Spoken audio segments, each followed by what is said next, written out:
تو اس وادی میں چھوڑ کے آنا. حضرت ابراہیم نے جو امتحانات دیے، اس لیے ان کی قسم کی، چونکہ جواب قسم کا تعلق بنتا ہے تو قسم ابراہیم کے پاکیزہ وجود کی کہ جنہوں نے دکھ سہے، تکالیف آلام گوارا کی، لیکن پائے ثبات میں لغزش نہیں آنے دی. تیسری قسم میرے حضور کے پاکیزہ وجود کی. فرمایا جتنے دکھ مجھے دیے گئے، جتنی اذیتیں مجھے پہنچائی گئیں، اتنی کسی کو نہیں دی گئیں. پیدا ہوئے تو حضور کے باپ کا سایہ سر پہ نہیں تھا. پھر اس کے بعد حضور مختلف مراحل سے گزرے. 6 سال کی عمر میں ماں کا انتقال ہو گیا. جب راہ حق میں لوگوں کو دعوت رشد و ہدایت دینے نکلے تو جو لوگوں کے رویے تھے اور جو اذیتیں لوگوں نے پہنچائیں وہ ایک الگ باب ہے. مکے کی گلیوں سے لے کے طائف کے بازاروں تک جن اذیتوں سے میرے حضور گزرے. ام المومنین سیدہ عائشہ رضی اللہ تعالیٰ عنہ فرماتی ہیں ایک دن حضور کی بارگاہ میں حاضری تھی تو ہم نے عرض کیا حضور کیا احد کے دن سے سخت دن بھی زندگی میں کبھی گزرا ہے؟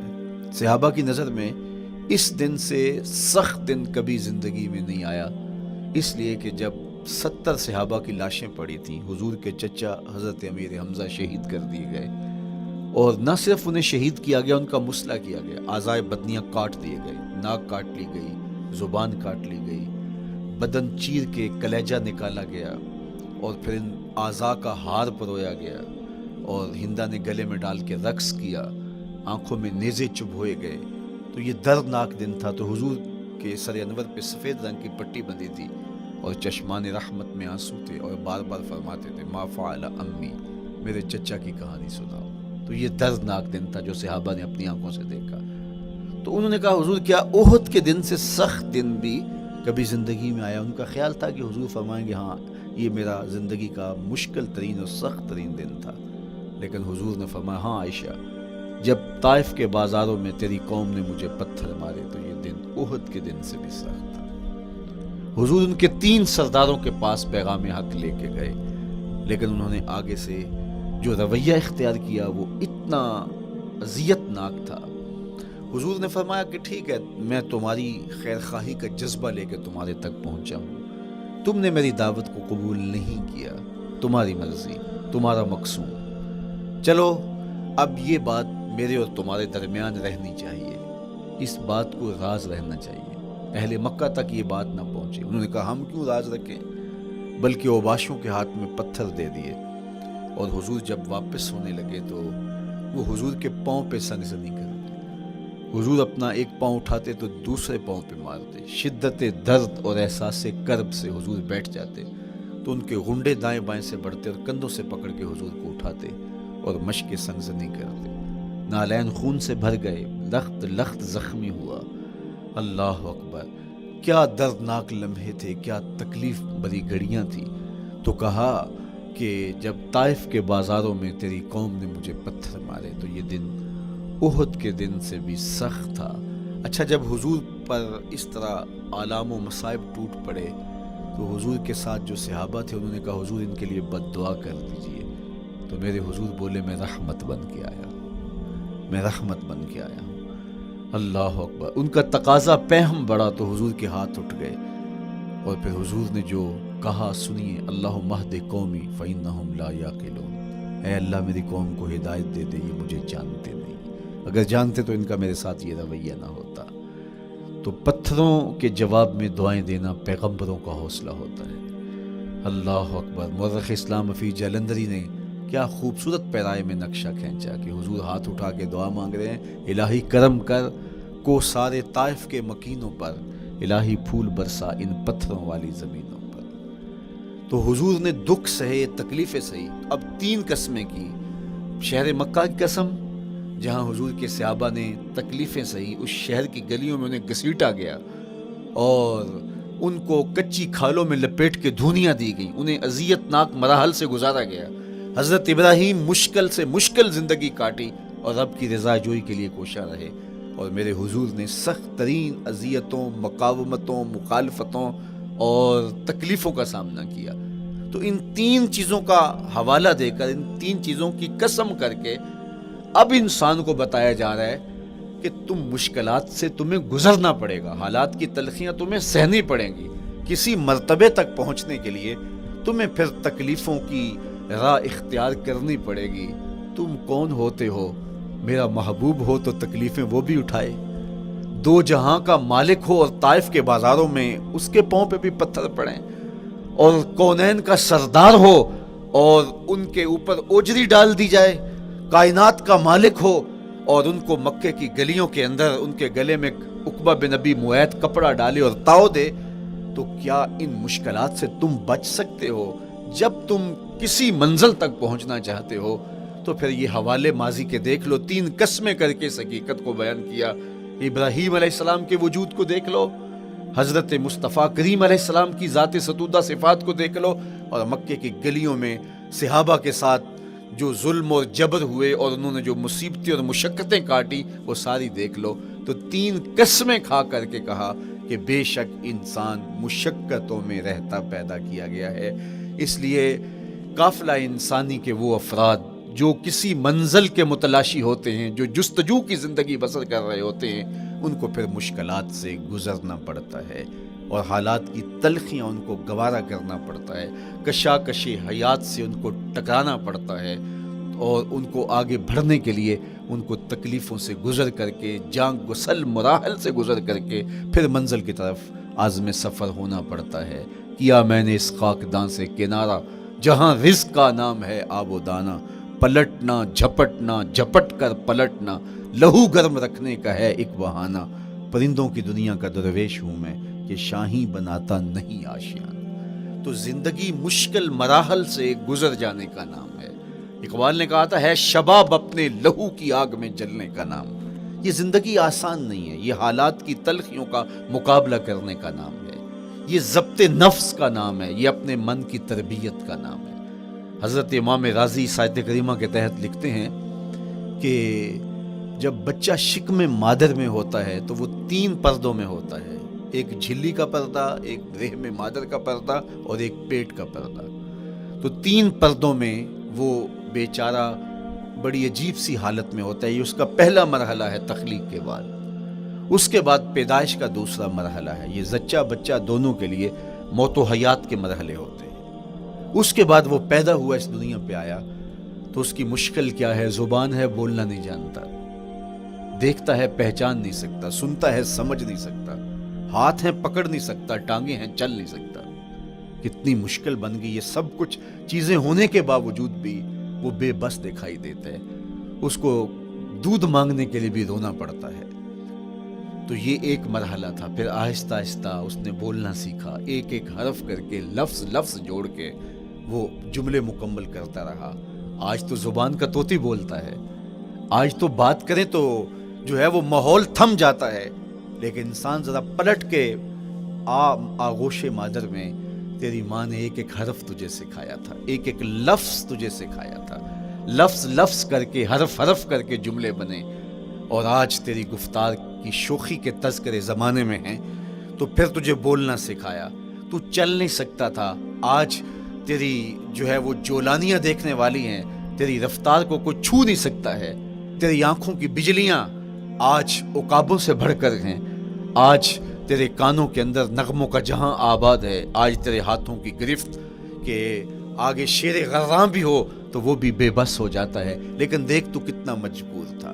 اچھا چلو وہاں سے آگے آئے، پھر زندگی کو سیکھنا پڑتا ہے، آداب سیکھنے پڑتے ہیں، کس سے کیا بات کرنی ہے سیکھنا پڑتا ہے، آگے بڑھے، جوانی کی دہلیز پہ پہنچے۔ جوانی انسان کی زندگی کا باقپن ہوتا ہے، عروج ہوتا ہے، اللہ اکبر، لیکن جوانی کو تقدس معاب رکھ کے منزل تک پہنچانا یہ سب سے مشکل مرحلہ ہوتا ہے، چونکہ جذبات بے قابو ہیں، خواہشیں آوارہ ہیں، اور تا حد نظر نظارے ہی نظارے جو دل کو کھینچتے ہیں۔ اب اپنے تقدس کو جو شخص محفوظ رکھے، کائنات میں سب سے قیمتی جوہر حضرت انسان کا اس کی عصمت کا جوہر ہے، اور سب سے حسین چہرہ وہ ہے جو جنسی کالک سے اپنے آپ کو بچا لے۔ تو جوانی ہو، باقپن ہو، اور پھر اپنی خواہشات کو بے قابو نہ ہونے دیا جائے، سب سے مشکل مرحلہ پوری زندگی میں یہ آتا ہے۔ کسی نے کہا تھا کتاب زیست کا ایک اور باب بیت گیا، شباب بیت گیا، ایک عذاب بیت گیا۔ تو شباب کا ختم ہونا اور اس کو خیریت سے منزل تک پہنچنا، یہ کتنا بڑا مشکل مرحلہ ہوتا ہے، جس کا جوانی میں باطن کا چہرہ مسخ ہو جاتا ہے اور جنسی کالک سے جو چہرہ آلودہ ہو جاتا ہے، اس کا عفت کا دامن داغدار ہو جاتا ہے۔ تو اس لیے وہ چہرہ تاباں ہے، وہ چہرہ روشن ہے، وہ چہرہ منور ہے جو اپنے آپ کو کالک نہیں لگنے دیتا اور اپنی عصمت کی حفاظت کرتا ہے۔ میرے حضور نے بھی ارشاد فرمایا، سبعۃ یظلھم اللہ تعالی فی ظلہ یوم لا ظل الا ظلہ، 7 اشخاص ایسے ہیں قیامت کے دن جب کوئی سایہ نہیں ہوگا، اللہ ان کو اپنے عرش کا سایہ عطا کرے گا۔ ان میں سے پہلا شخص امام عادل حکمران، دوسرا شخص وشاب نشأ فی عبادت اللہ، وہ جوان جس کی جوانی اللہ کی عبادت میں بسر ہوئی، تیسرا وہ شخص ورجل قلبہ معلق بالمساجد، وہ شخص جس کا دل مسجد میں لگتا ہے، مسجد میں جمتا ہے، اور چوتھا شخص ورجل دعتہ امرأۃ ذات منصب وجمال فقال انی اخاف اللہ، وہ شخص جس کو دعوت گناہ ملی اور حسن قدموں میں بچھنے کے لیے بےتاب ہوا، اور اس نے کیا کہا، انی اخاف اللہ، میں اللہ سے ڈرتا ہوں، میرا اللہ مجھے دیکھ رہا ہے۔ میرے حضور نے فرمایا قیامت کے تو انسان کی زندگی کے اندر حالات سے ٹکرانا اور دکھوں کو سہنا اور دکھوں سے مقابلہ کرنا، یہ سیکھنا پڑے گا، اور جب انسان اس کو عملی طور پر سیکھ جائے گا تو پھر زندگی کا جمال اور زندگی کا حسن نصیب ہوگا۔ دوسری بات، ہمیں اپنی زندگی میں 7 چیزوں کو اپنا اصول بنا لینا چاہیے، اور یہ 7 چیزیں وہ ہیں جو ہماری زندگی کو ایک خوبصورت سانچے میں ڈھال کر کے ہمیں ایک پاکیزہ اور ستھرا انسان بنا دیتی۔ پہلی چیز، التمسک بکتاب اللہ، اللہ کی کتاب سے جڑ جانا، وابستہ ہو جانا۔ جب ہم کتاب اللہ سے وابستہ ہو جائیں تو پھر ہمارے باطن کی اور نفس کی تربیت ہوتی ہے، اور پھر ہم وہ مطلوب انسان بنتے ہیں جو ہمارا رب ہم سے تقاضا کرتا ہے۔ تو اس لیے ہمیں اپنی زندگی میں اس چیز کو لازم کر لینا چاہیے کہ ہمارا کوئی بھی دن قرآن مجید کی تلاوت کے بغیر نہ گزرے۔ اپنے دن کا آغاز قرآن مجید کی تلاوت سے کیجیے۔ سورہ یاسین سے جو اپنے دن کا آغاز کرتا ہے، سارا دن اللہ کی امان میں رہتا ہے، اس کی حفاظت میں۔ اپنے رویوں میں دیکھیں کہ ہم کھڑے کہاں ہیں۔ آج ہم ان جگہوں پہ بھی جھوٹ بولتے ہیں جہاں جھوٹ بولنا ہماری مجبوری بھی نہیں ہوتی، چونکہ یہ ہماری فطرت ثانیہ اور عادت بن چکا ہے، اور ہم اس کو برا ہی نہیں سمجھتے۔ جبکہ جھوٹ جب کوئی شخص بولتا ہے، حدیث پاک میں آتا ہے اس کے منہ سے بدبو نکلتی ہے، رحمت کے فرشتے 1 میل دور ہٹ جاتے ہیں اس سے۔ اور سویر سے شام تک جب ہمارے معمولات یہ ہوں تو پھر ہم کہاں کھڑے ہیں اور رحمت کے فرشتے کہاں کھڑے ہیں؟ تو حضور علیہ الصلوۃ والسلام کی سنت کا اتباع حضور کی محبت کی دلیل ہوگی۔ امام قرطبی نے لکھا ہے، اللہ کی محبت کا کوئی دعویٰ کرے تو کیا دلیل ہوگی کہ یہ واقعی محب الہی ہے؟ تو کہا اللہ سے محبت کا دعویٰ کرنے والے کے لیے دلیل یہ ہے کہ وہ قرآن سے پیار کرے۔ قرآن سے پیار اور قرآن سے محبت کی دلیل یہ ہے کہ حضور کا پیار سینے میں رکھے۔ حضور سے محبت کی دلیل یہ ہے کہ سنت رسول سے پیار کرنے والا ہو، اور سنت رسول سے پیار کرنے کی دلیل یہ ہے کہ بدعات سے اجتناب کرنے والا ہو۔ ہر وہ طریقہ جو میرے حضور نے نہیں دیا اس کو اختیار نہ کرے، اس طریقے کو اختیار کرے جو حضور علیہ الصلوۃ والسلام کا عطا کرتا ہے۔ تیسری بات، عقل الحلال، یہ وہ بنیادی اصول ہیں جو ہماری زندگیوں میں اتر جانے چاہیے، اور ہم ایک صالح اور خوبصورت انسان بن کے اس معاشرے کا حصہ بن سکتے ہیں۔ عقل حلال زندگی میں شامل ہو تو زندگی کو جمال نصیب ہوتا ہے، اور باطن اور ظاہر کو طمانینت نصیب ہوتی ہے۔ اگر رزق پاک نہیں ہے تو آپ کعبے بھی جائیں تو وہاں بھی آپ محروم پلٹیں گے۔ میرے حضور علیہ الصلوۃ والسلام نے فرمایا، ایک بندہ لمبا سفر کر کے گیا، اشعث اغبر کے لفظ ہیں، اس کے بال بکھرے ہوئے ہیں، سفر کی گرد پڑی ہوئی ہے، اور لباس بھی پھٹا ہوا ہے، شکستہ حالت، پراگندہ صورت، اور کھڑا ہے کعبۃ اللہ کے سامنے، یمد یدیہ، دونوں ہاتھ لمبے کر کر کے دعا مانگ رہا ہے، اور کیا کہتا ہے، اے اللہ، وَمَطْعَمُهُ حَرَامٌ وَمَشْرَبُهُ حَرَامٌ وَمَلْبَسُهُ حَرَامٌ وَغُذِّيَ بِالْحَرَامِ، فرمایا اس کا کھانا حرام کا ہے، اس کا پینا حرام کا ہے، اس نے جو لباس پہنا ہے وہ حرام کا ہے۔ میرے حضور فرماتے ہیں، بتاؤ اس کی دعا کیسے قبول ہوگی؟ اب لمبا سفر کاٹ کے حرم کعبہ میں پہنچے، غلاف کو پکڑ پکڑ کے دعائیں کر رہا ہے، لمبے لمبے ہاتھ کر کے دعائیں مانگ رہا ہے، ملتزم سے لپٹا ہوا ہے، حتیم میں سجدہ ریز ہو کے رو رو کے دعائیں مانگ رہا ہے، لیکن دعا قبول نہیں ہوتی۔ کیوں؟ اس لیے کہ اس کے پیٹ میں لقمہ حرام کا ہے، اس کے بدن پہ لباس حرام کا ہے۔ تو اسلام نے جتنا زور حلال کمانے، حلال کھانے اور حلال اختیار کرنے پر دیا ہے، تو ایک مومن اگر اسلام کے مبادیات سے بھی آگاہ ہو تو اس کی تو زندگی کے اندر جو ہے وہ حرام گھس ہی نہیں سکتا ہے، بلکہ وہ مشکوک سے بھی اجتناب کرے۔ چوتھی چیز، کف الاذی، اپنے آپ کو ایسا بناؤ کہ تمہارے وجود سے کسی کو ضرر اور تکلیف نہ پہنچے۔ ہمارا اسلام تو ہمیں یہ بتاتا ہے کہ تم پیاز یا لہسن کھا کے مسجد میں نہ جاؤ کہ تمہارے منہ سے جو سمیل آتی ہے اس سے کسی کو تکلیف نہ پہنچے۔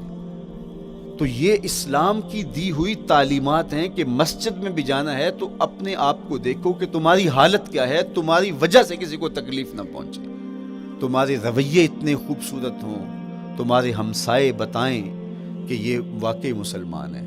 مسلمان کی تعریف کی گئی، المسلم من سلم المسلمون من لسانہ و یدہ۔ مسلمان کون ہے؟ جس کے ہاتھ سے، جس کی زبان سے دوسرا مسلمان بھائی محفوظ ہے، تو وہ مسلمان ہے۔ اللہ اکبر۔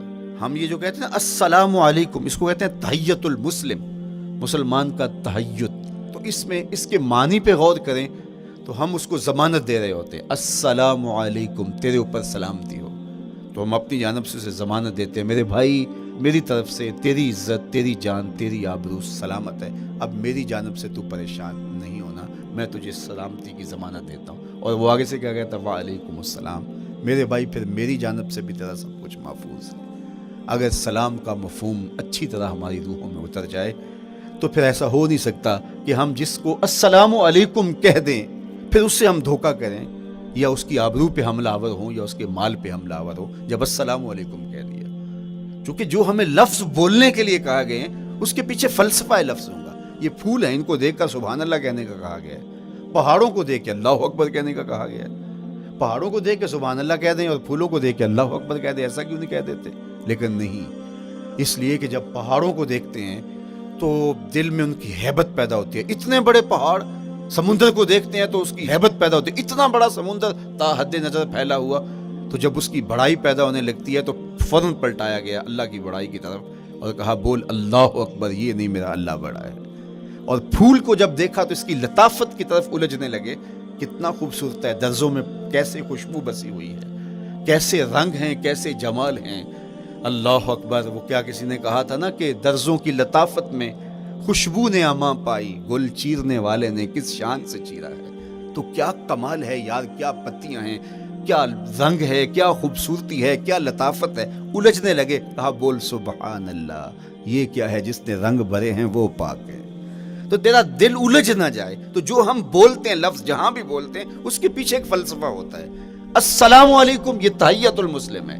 جب ہم کسی کو کہتے ہیں السلام علیکم تو اس کو ہم نے ضمانت دے دی، بس بات ختم، اب جو ہے وہ میری جانب سے تو محفوظ ہے۔ لیکن ہم سلام بھی لے رہے ہوں گے اور ہاتھ بھی کاٹ رہے ہوں گے اور اس کی جیب بھی کاٹ رہے ہوں گے، پھر سلام نہیں لیا، ہم نے منافقت کی ہے۔ تو کف الاذی چوتھی چیز۔ اور پانچویں چیز اجتناب المعاصی، گناہوں سے اپنے آپ کو بچا کے رکھنا۔ نیکی کرنا بہت اہم ہے، لیکن نیکی کرنے سے زیادہ اہم اپنے آپ کو گناہوں سے بچانا ہے۔ چونکہ شر کی قوتیں ہمارے ساتھ جڑی ہوئی ہیں، اس لیے اپنے آپ کی حفاظت جب ہم کریں گے تو ہم ایک اچھی صورت میں آگے بڑھیں گے۔ اور چھٹی چیز وہ ہے التوبہ۔ توبہ تسلسل کے ساتھ کرتے رہیے۔ یہ تصور کہ بڑھاپے میں توبہ کریں گے، یہ تصور کہاں سے آیا؟ یا ہمارے ہاں آج کل یہ کلچر پیدا ہوا ہے کہ لیلۃ القدر یا شبرات کے دن سارے جڑ کے توبہ کرنے بیٹھ جاتے ہیں اور پورا سال اپنی مرضی کی زندگی گزارتے ہیں۔ ایسا نہیں ہے۔ میرے حضور کے دامن پہ ایک بھی گناہ کا دھبا نہیں تھا۔ ہم نبیوں کی عصمت کے قائل ہیں، کسی نبی پر کوئی گناہ کا دھبا نہیں ہوتا۔ اگر اس امکان کو بھی تسلیم کر لیا جائے تو ساری شریعت مشکوک ہو جاتی ہے۔ لیکن اس کے باوجود حضور فرمایا میں دن میں اللہ سے 100 بار توبہ کرتا ہوں، ایک دن میں 100 مرتبہ توبہ کرتا ہوں۔ میں اور آپ دیکھیں کہ ہم کیا اس معمول کو اپنی زندگی میں شامل کیے ہوئے ہیں؟ جب انسان توبہ کرتا ہے، جب غسل کر لیتا ہے نا ایک دفعہ، تو پھر وہ بچ بچ کے چلتا ہے کہ کوئی گرد دوبارہ پڑ نہ جائے، اور جب وہ لتھڑا ہوا ہو تو پھر اس کو پرواہ بھی نہیں ہوتی. اس لیے ہمیں بار بار غسل کرنے کی، بار بار توبہ کرنے کی تلقین کی گئی ہے، تاکہ ہم پھر نئے گناہوں سے بچتے رہیں گے. تو اپنی زندگی میں توبہ کا تسلسل کیجئے، شام سویرے صبح بار بار اللہ سے توبہ کی اور رجوع کیجئے. اور آخری چیز ادا الحقوق، حقوق کا ادا کرنا. ہمارے ذمے جو حقوق عائد ہوتے ہیں وہ ہمارے والدین کے ہیں، وہ ہمارے بہن بھائیوں کے ہیں، وہ ہمارے دوستوں کے ہیں، ہمسایوں کے ہیں، ہمارے اساتذہ کے ہیں، کلاس فیلوز کے ہیں. وہ حقوق حتیٰ کہ جانوروں کے کیوں نہ ہوں، تو ان حقوق کو ہم ادا کرنے والے، دستبردار نہیں ہو سکتے ہم ان حقوق سے. یہ مومن کی زندگی ہے، یہ ہمارا نظم حیات ہے، یہ اسلام کا دیا ہوا منشور ہے، یہ طریقہ زندگی ہے کہ ہم ایک ایک کے حق کو ادا کرتے ہوئے اپنی زندگی کو بسر کریں. بالخصوص میں طلباء سے مخاطب ہوں کہ یہ عمر تربیتی اعتبار سے سب سے اہم عمر ہے. سیدنا علی المرتضیٰ رضی اللہ تعالیٰ عنہ فرماتے ہیں کہ 15 سال سے لے کر کے 20 سال تک کی عمر میں انسان کے نظریات پختہ ہوتے ہیں اور اس کی عادتیں جمتی ہیں. یہ دوسرے کہتے ہیں 13 سے 19 سال تک کی عمر، وہ کہتے ہیں یہ بڑی اہمیت کی حامل ہے.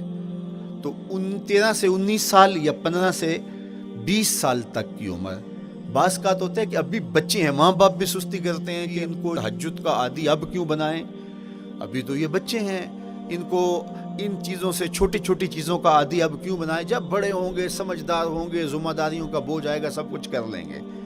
تو پھر اس وقت کرنا مشکل ہوتا ہے، پھر کر نہیں پاتا بندہ.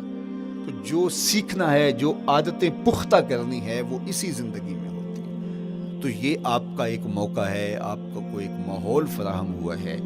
آپ کے ہمسائے آپ کے کلاس فیلوز ہیں جو آپ کے ساتھ کمرے میں رہ رہے ہیں. ہمسائیگی کے حقوق ادا کرنے کا جو انداز ہے وہ یہاں ہی سیکھیے اور اپنے اندر اس کو متحقق کیجیے اور پختہ کیجیے. اسی طرح اپنے گفتگو کے لہجوں میں شائستگی، اپنے انداز کے اندر خوبصورتی اور اپنے رویوں کے اندر جمال پیدا کرنے کی کوشش کریں.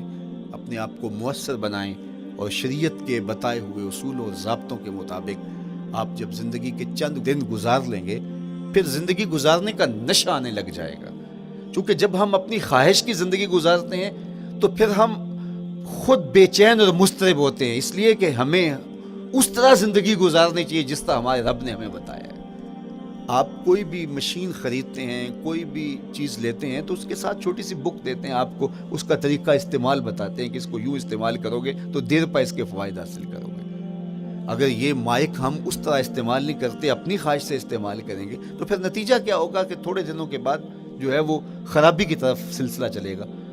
اس طرح یہ وجود جس پاکیزہ ذات نے بنایا ہے، اس نے ہمیں بتایا ہے کہ اس کو استعمال کیسے کرنا ہے اور اس زندگی کو کیسے گزارنا ہے.